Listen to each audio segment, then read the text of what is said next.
understand more about how concerned we should be about Omicron at this stage, we want to turn to Dr. Bharat Pankania, who is a senior clinical lecturer at the University of Exeter. Thank you very much for being with us today again. Hello, good evening to you. As more and more cases of Omicron are discovered, there are also more reports that it causes a milder disease. Is that correct? What are you seeing, doctor? Yes, so there are a lot of people who are hanging on to the fact that it causes milder illness, but we need to be careful. The careful bit is this.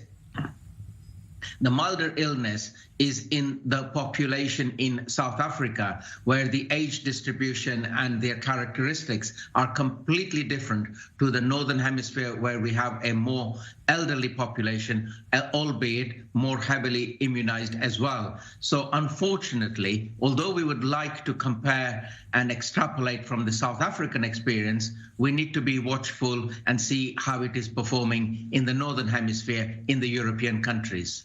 Here in Israel, there are only a handful of cases. I'm wondering what it's like in the UK and elsewhere where you're watching, and if there is more ability to extract some data from the numbers of patients that you're seeing elsewhere.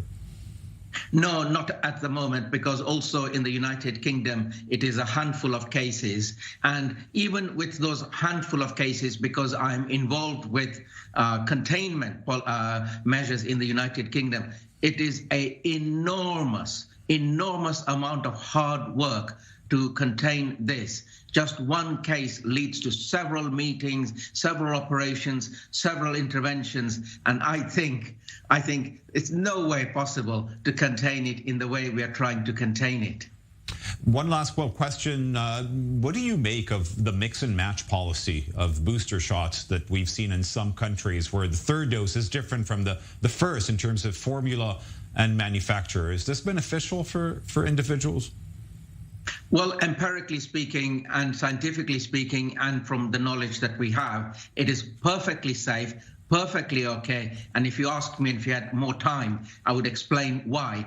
I think it is a really good idea, and people shouldn't be worried about the mix and match of their vaccines that they have received. I'd love to have more time to show you why actually I think it is better. So just briefly, why is it preferable?